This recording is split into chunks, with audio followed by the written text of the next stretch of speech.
Hey everyone, and welcome back to another episode of the Sibme Coach Replay Show. I'm your host, Cory Camp, and I'm really excited because today's topic has been a topic that I first learned, a resource I first learned about several years ago when I was in a webinar with our guest today, and he's done a lot of writing about it, and it's really been many of the coaches I've talked to lately. This has been something they've wanted to do this year, is create a coaching menu.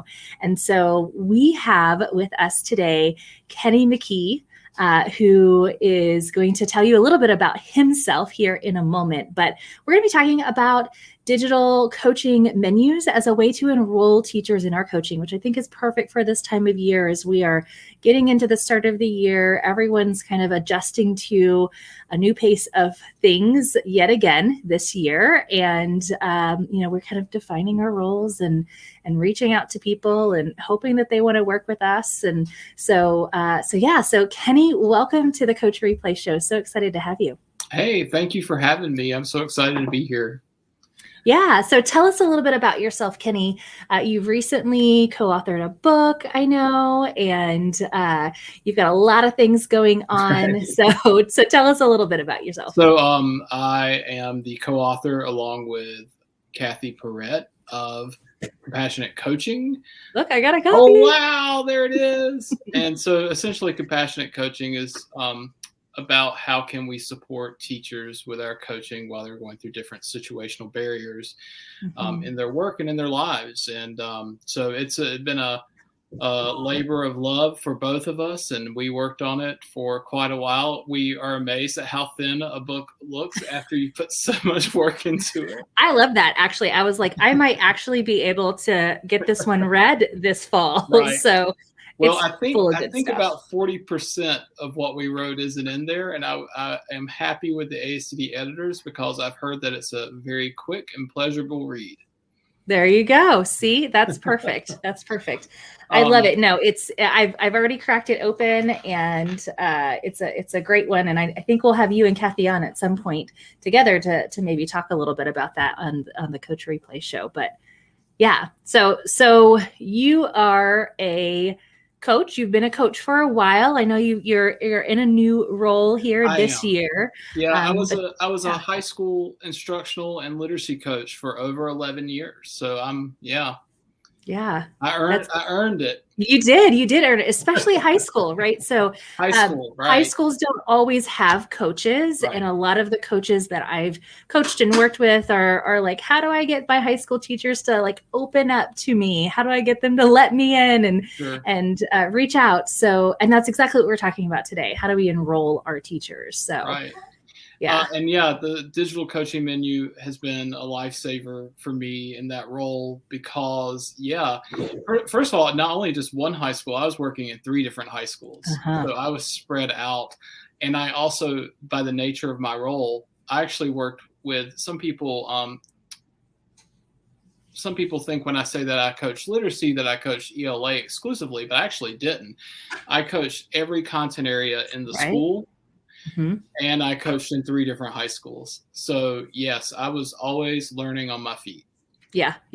And I know that like that's the difficult thing. I also, was a coach in my district across all of our campuses, and it can be hard to manage that. It can be hard for folks to remember that you're there if they don't see you every day in the hallway, or to even understand what your role is if you're not kind of a full-timer on the campus. But even if I, when I was a campus-based coach, just for getting to all of my teachers sometimes was a hassle, and getting there at the right time. So let's start by looking at what a digital coaching menu looks like. And you've got a few examples that are kind of embedded in our notes and takeaways, which folks can download from the Sibme Coach Replay Notes and Takeaways course in the Learning Center. If you pre-registered for this episode today, which was an opportunity, we are sending that right to you along with this episode recording into your email. But let's just take a look at a few of your examples. Which one do you want to look at first? The ELA version for literacy, or do you want to look at your old menu from 2018? Let's look at the old one because I think that's aligned with the article that we're also going to send out. Yeah, this article that we've got right here linked into this. Perfect. Yeah, and so this menu, as you can see, it's pretty simple. It asks for the person. Well, let me first of all just say at the top, it has a very nice welcoming at the top that positions yourself as someone who's going to collaborate to impact student learning. And I think that's a really helpful introduction to people, especially if there are new teachers at your school and they haven't met you yet. The way that reads at the top kind of begins to explain your role and explains that you're there to support them. Yeah. Then I would have them enter their name. Of course, I worked in multiple schools, so you see there's a lot of schools listed there. But I would divide it up by first asking them, what are the different student learning needs that you're seeing in your students or your goals for students, the student learning goals you have. And I allowed to set it up on, this is a Google form. I set it up with check boxes so that way they can check more than one. I'll talk about what happens with that a little bit later, but sometimes that can be overwhelming. So we'll talk about that. I know. I have those people who are like all of it, everything. Yeah. Some people will check exactly one and some will check a lot. So we can talk about that, but it gives them an opportunity to think about their students first. So that way they also understand that the coaching is supposed to impact their students. Right. And then the next part asks the different ways that you would collaborate. And I know that in some systems, people have a very specific coaching cycle that they go through where it has a certain sequence it follows. In my coaching role, it was a much more adaptive coaching cycle. So oftentimes I would ask teachers, what's the way that we can best collaborate? And so we might do a class visit or observation, or we might do modeling first. I try to figure out what was the best entry point for them. Now, sometimes when we met, we might decide on a different plan. But I wanted to know how they thought they would learn best. It also, maybe it doesn't warrant a coaching cycle. Maybe it's just a quick conversation to get there, to be a thought partner. So that's also included in there. Maybe they want me to come and work with their PLC. That's included in there. Maybe they just need to learn how to use a certain digital tool and they want someone to show them. So there's a lot of options there with the different types of heavier and lighter coaching needs that I would encounter in my role.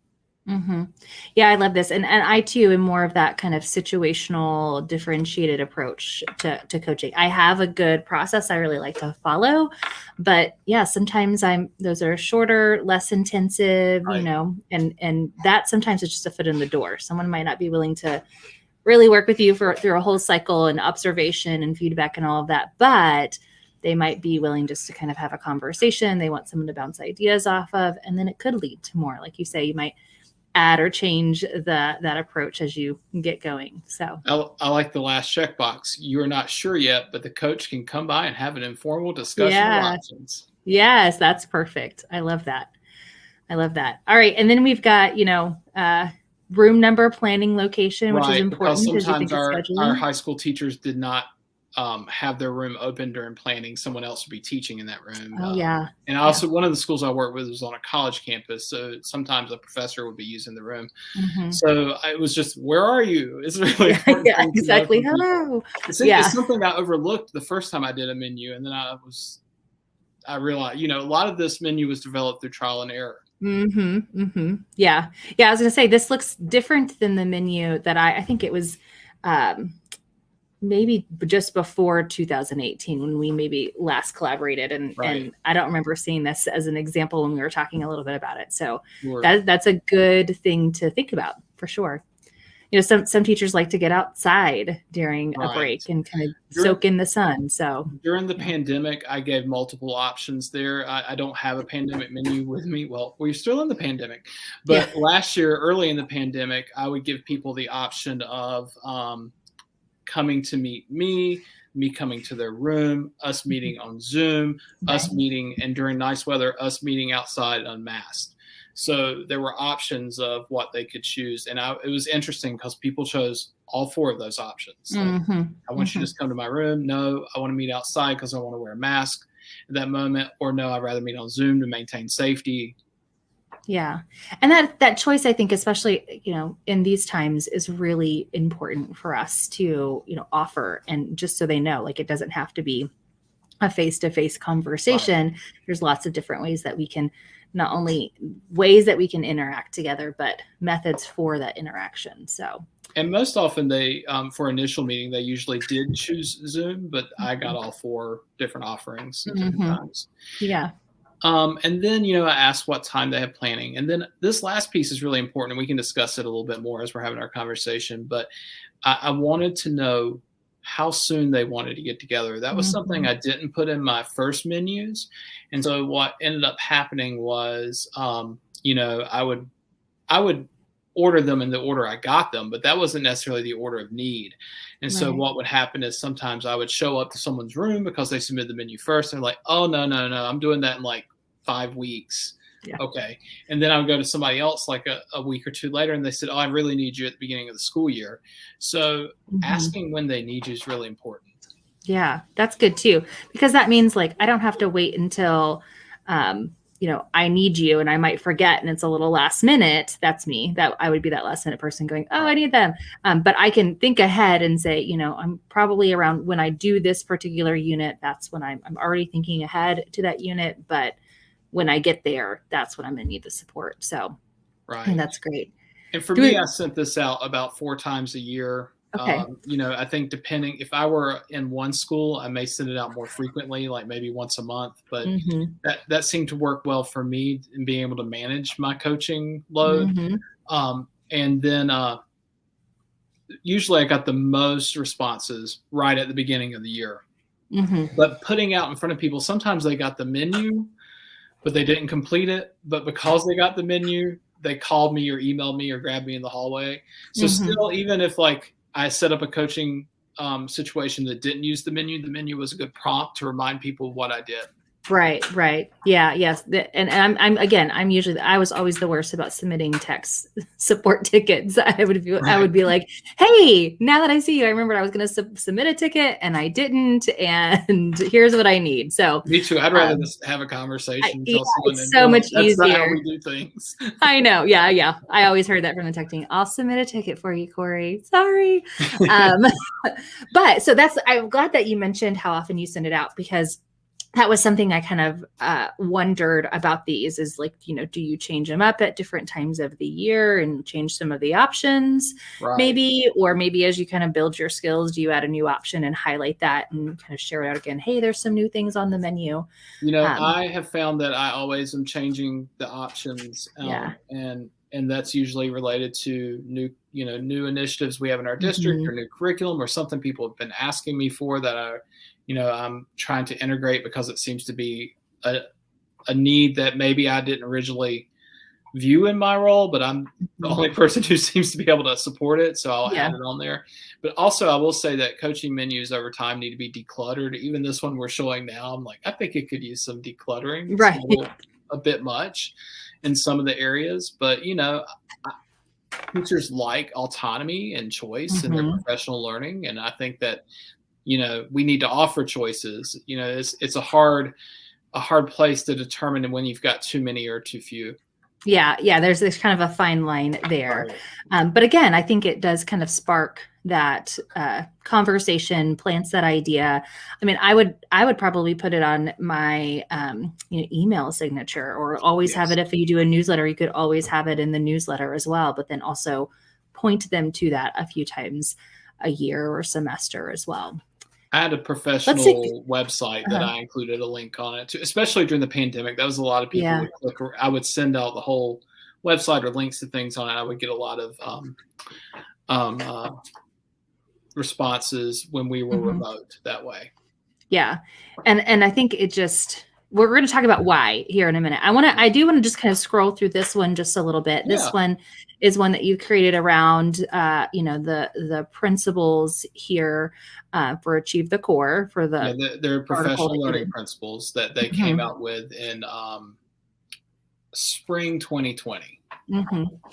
So we see some of the same things here. We see, name, give me your email address, what's your content area.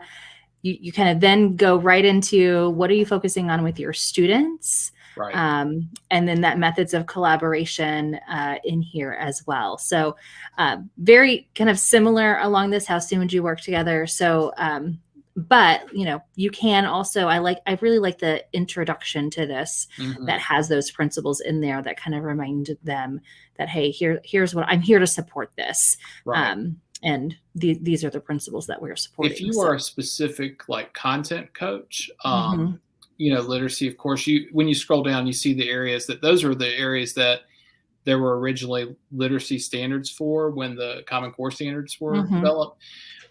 So that was why we chose to do that route for somebody who was doing ELA/literacy. But if you're like a math coach or science coach or social studies coach, you wouldn't even need that section. Maybe you would ask what course you teach in a high school. Is it, biology, is it physics, etc.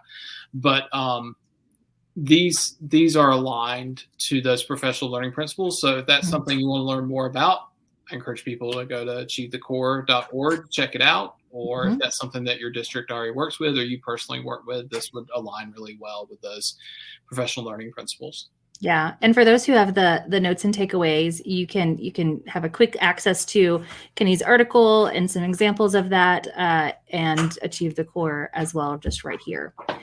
So Kenny, let's talk about why. Why take the time to set something like this up? I have a feeling that some folks saw some of them as you were kind of going through the example. So I love that we talked through the example, but tell me a little bit of how this has helped you and the benefits you've seen in setting up a digital coaching menu. Well, when I first of all, I'm going to go off. I know I shared that article and Scott, but I'm going to go off the article for a second and just say that, working with high school teachers, I think that my first coaching position, I was maybe 31 when I took it. And, I did the whole traditional get in front of the teachers and say, I'm here to help you. And here's my coaching menu. And I had a paper coaching menu. And, I read all this stuff about using them and that what was going to happen, what I pictured in my head was I was going to do this introduction and then there would be just like stacks of coaching menus coming in. Everyone would rush you as you come off the stage, right? Yeah. I had the same fantasy. And it did not happen. Didn't happen for me either. It did not happen. Yeah. I was younger than you when I began. Wow. I was the youngest coach. I was in my mid-20s. You were 16. And I was a baby. I was just a little baby. And they were like, how long have you been teaching? You want to come help me? Yeah. But yeah, I think that high school is a unique environment to coach in general. Our elementaries are used to instructional coaches. Right. I don't have to explain what an instructional coach is to an elementary teacher. They've heard of that position enough. Now, maybe clarify what that role is. But as you get up into those secondary levels, those are newer positions in those areas. And so, so I think that's important. But yeah, definitely enrollment, right? Like, how do I get teachers to engage with me in this process? Because you definitely don't want it to be this kind of deficit model where people are voluntold to work with. I mean, sometimes that is the case, but we'd like for folks to, just like in our classroom, we want our students to be interested and engaged in the lessons we've designed and, come into the classroom wanting to learn. It's not always the case for everybody, but we try to design experiences. This is a whole topic for another one of these. If we want to do another one, we can definitely do another one. Yeah. But we're talking about the teachers who are voluntold. I did some research on that, both qualitatively and quantitatively, using our student growth data and also getting teachers to complete feedback surveys. And the places where teachers were least happy about the coaching process and the places where students were least likely to grow were the voluntolds. Yeah. That deficit model doesn't mean that they were necessarily the worst teachers, but they were the voluntold. Yeah. Yeah.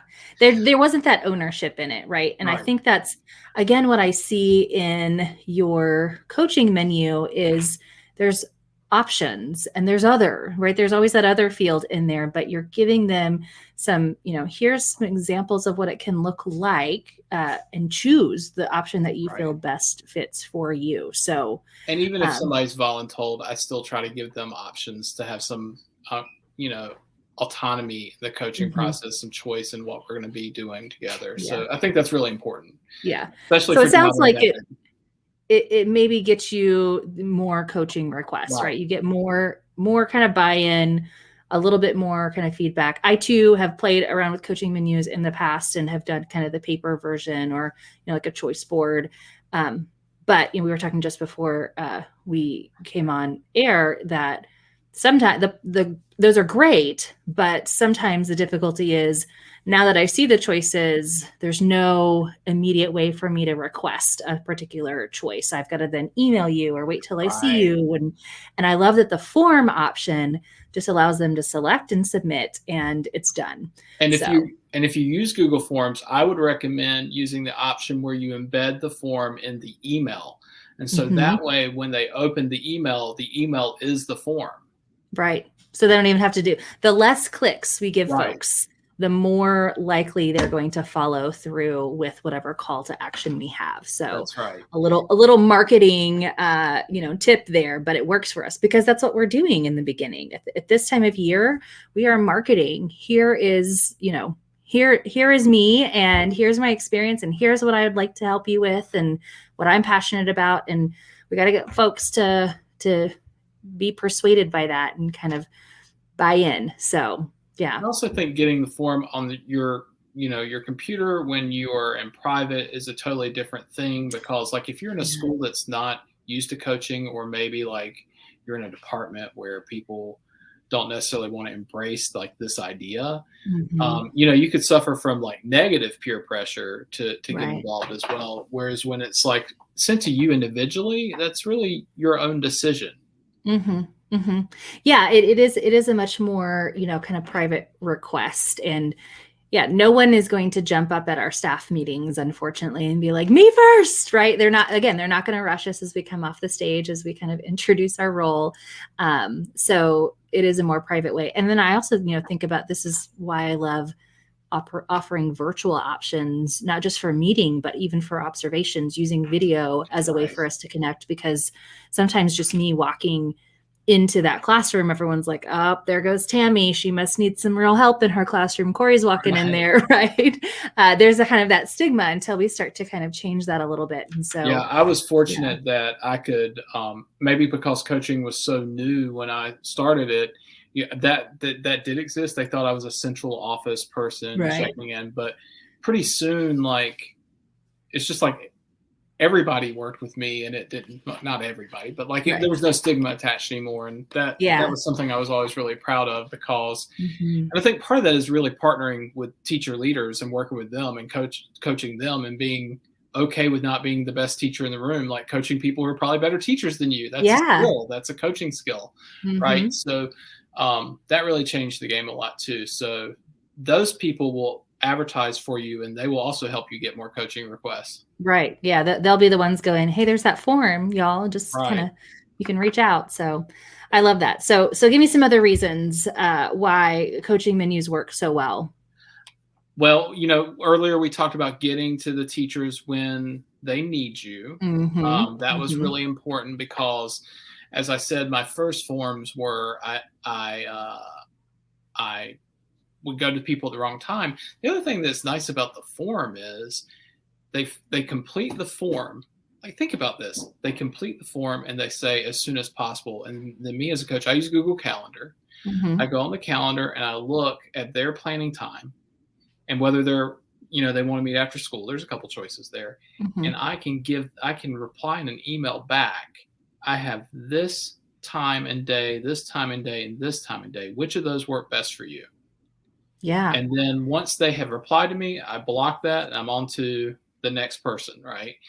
So my schedule actually fills in quite nicely as well. And I can, make sure that I'm working with teachers most of my day, but I can also make sure I block a period for myself so I can get things prepared and done and my other duties done, at least during one part of the day.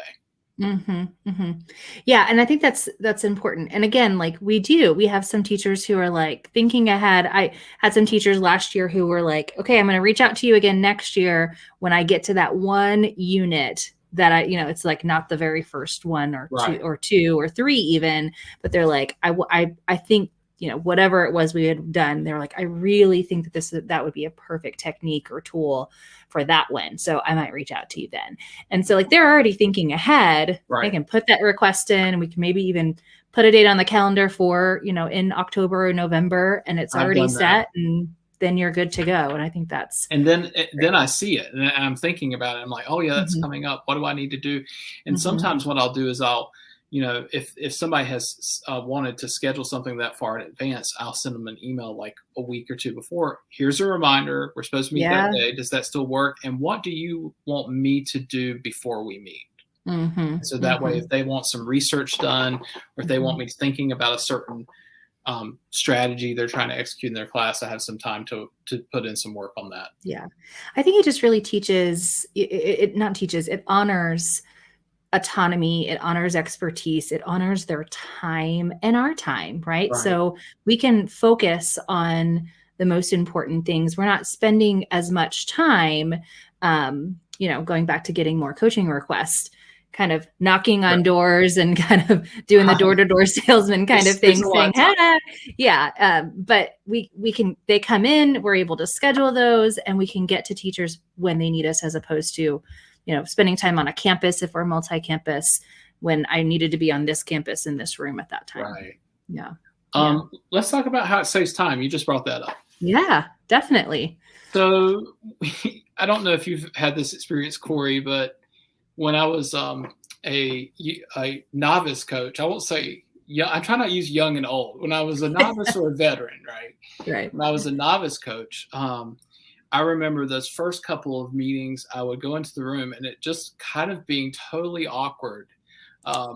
Where it was like, I know you sent it, you said you needed help with this, and tell me about it. And it'd just be a lot of like, which is fine. That's part of the learning process. But I like to start with a goal and some kind of vision of what that work's going to look like. And so using the coaching menu would at least get me some place to start. So that way, when I came and visited them in their classroom, I would say, hey, I got your coaching menu, and I had notes already prepared. I'd have my notebook with me. I said, it looks like that you would like to do some co-planning and co-teaching, and that you're curious about supporting your kids better with formative assessment and knowing what they know and what they don't know. And so then I would tell me more about that. So then I would hear like the context or the lesson or the situation they were dealing with, or the student performance they were trying to work on improving or changing in some way. And then things would just kind of roll naturally, from there. So I just found it to be really helpful if you are especially if you're an introvert. I don't know. I mean, I'm sure that a lot of coaches really are introverts, because people think like an introvert would never do that job, but introverts thrive on the one-on-one. Right. So there's something about that they really enjoy, that maybe you don't enjoy, like delivering a workshop necessarily for a bunch of people. Right.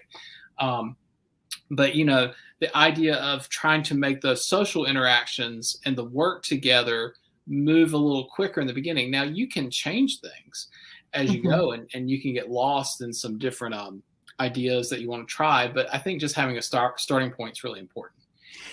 Yeah. And I think, and I've had that happen to me a lot. I've had lots of awkward coaching conversations, even as a veteran coach now. So, but it does kind of, because they've chosen, what specifically, and they want to focus on with their students and some ways that they might want to work together.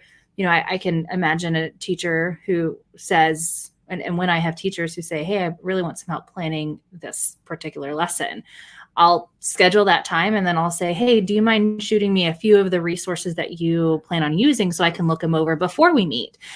Even just to kind of get that ball rolling a little bit more, and when the rubber hits the road a little bit faster, we can get further down that. And then I think that what that also does, I think it's just kind of an ongoing cycle too, is when we save time for both of us, then that teacher is more likely to reach back out again and ask for more support, right? They're like, that wasn't a big, long, drawn out thing where I had to give this whole history, and I, got right to the point. The thing I wanted happened. It was a learning experience, and now there's more time to continue learning. And I think that is valuable. So everybody wants to save time. There's not enough time. None of us have enough time. Coaches want to meet that like that magical sweet spot of Mhm. where the amount of time the teacher spends with you, they see as so incredibly beneficial. Mhm. And so, I think that when we can make that time really efficient, Mhm. that hedges our bets on it being Exactly. that selfishly maybe, but if it feels just like one more thing and it's laborious and difficult and you're not even sure what the outcome for your students are going to be, it's a lot Mhm. harder to convince teachers to be involved in it. Yeah. And then I also think about, especially, in the phase where we are right now and with, pandemic still happening, Right. and the importance of mental wellness and social emotional learning, that if we're able to save some time and be more prepared and efficient around the more academic instructional aspects of it, that also gives us some more time, if it's there, to build deeper relationships, to check in with our teachers and how they're doing and ask them about their family, or something that had been recently happened, and we're not just go trying to get as much done. So we kind of can make sure we have that kind of balance, that hit that sweet spot in our time, but Right. We're able to kind of connect as humans before we really build into that professional learning piece. Exactly. And I think that that is so important as well. Mhm. And it's about relationships. It is. It definitely is. It's not just about relationships. That's the other nice thing about sending the coaching menu ahead of time, because there's Yeah. people I really enjoy, and we could have a great long discussion, but we may Uh-huh. not make much progress. So the coaching menu can help me kind of keep them on track. One other thing I want Mhm. to say real quick about that. What if they click all the boxes? Oh, yeah. I come to them and I say, you clicked all of these. What seems most pressing to you right now? Mhm.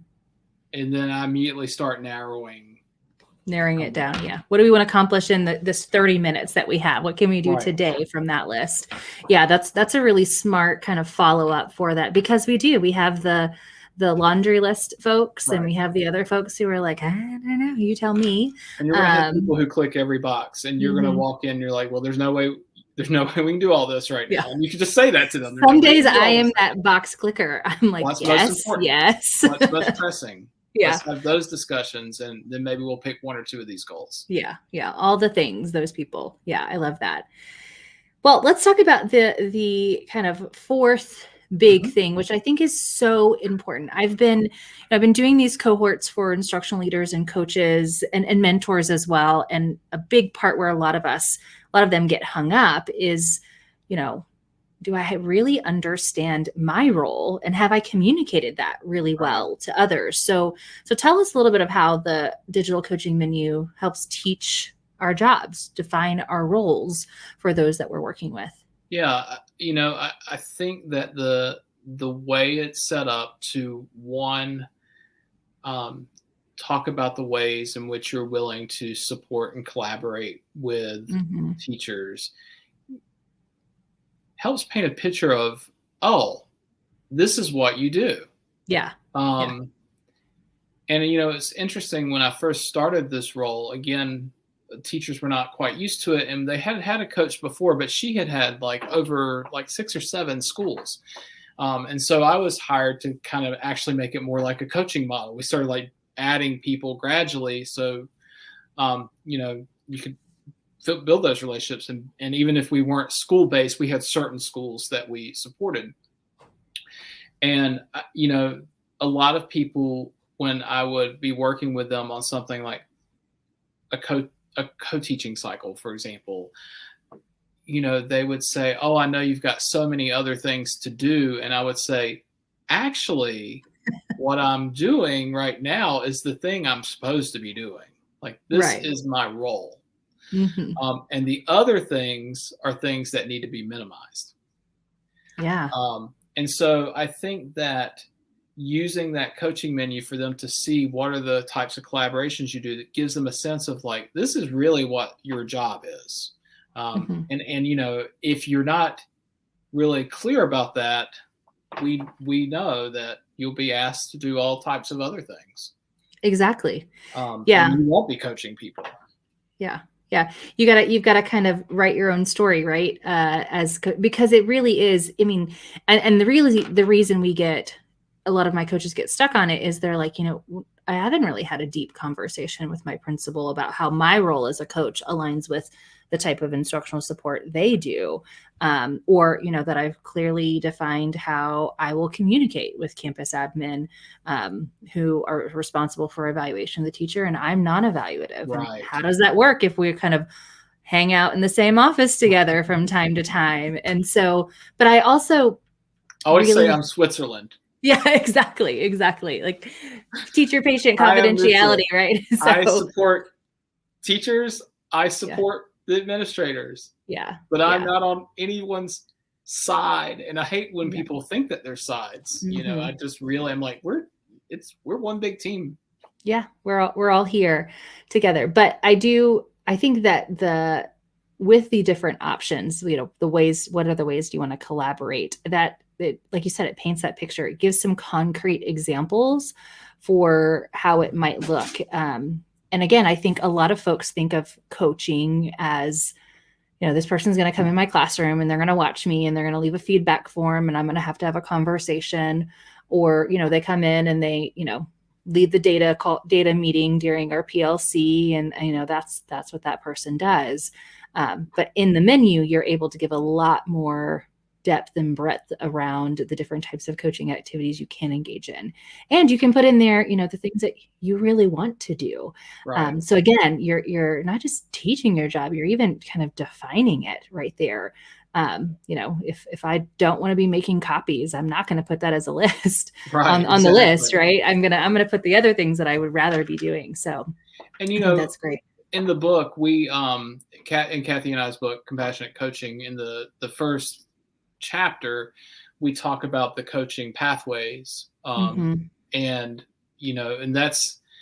there's lots of motivation research out there. We just framed it as pathways, as these are the routes to effective coaching, and they are autonomy, belonging, and competence. And we want to foster those different capacities with the teachers we're working with. They need to feel like they can make their own decisions, that they belong as part of a learning community, that they're connected to us, and that we believe they are competent and they believe they are competent. Yeah. Those should be outcomes of coaching. We should not leave the room and they feel like, one, we don't think they know what they're doing, or worse, they don't think they know what they're doing. Right. They think they can only, that was such a great lesson, but it was only because Kenny was here. So then the next lesson, if I want it to be great, Kenny needs to be involved. Like I always talk about how, just like when I was teaching special education, I want to work myself out of a job here. And a lot of times, teachers will be like, oh man, this was so great. And I'm like, you did all the work. Let's just be clear here. I just facilitated a couple of conversations and asked a few questions.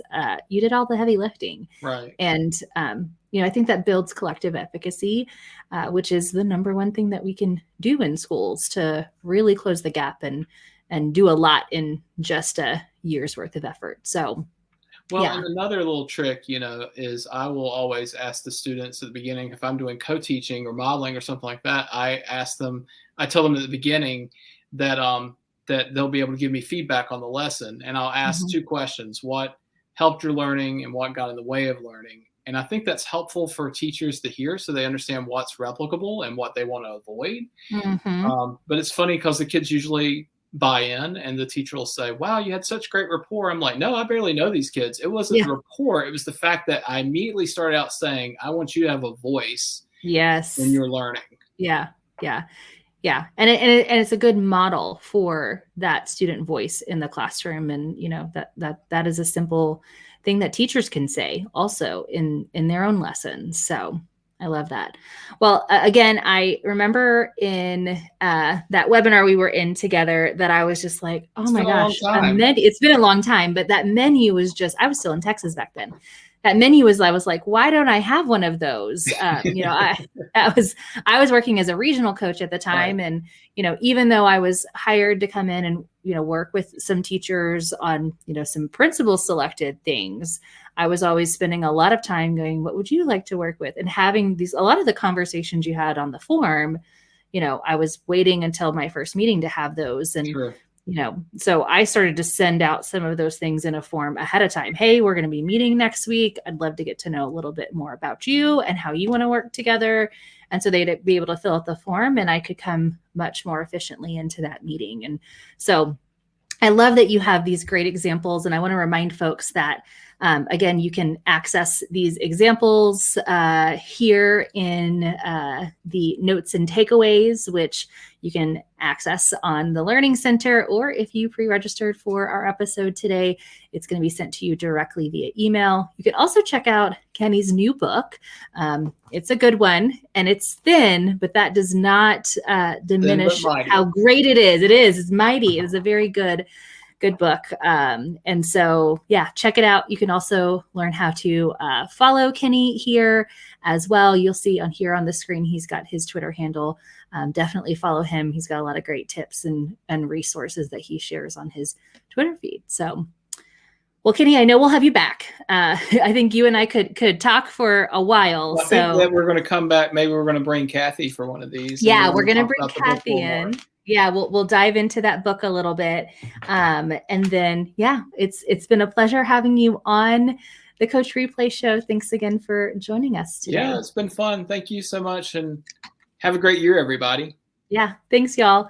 And see us next Friday for another episode of the Coach Replay Show. If you haven't already liked, followed, or subscribed to the Coach Replay Show, be sure to do that so you don't miss out on any of our new episodes. Thanks again, y'all.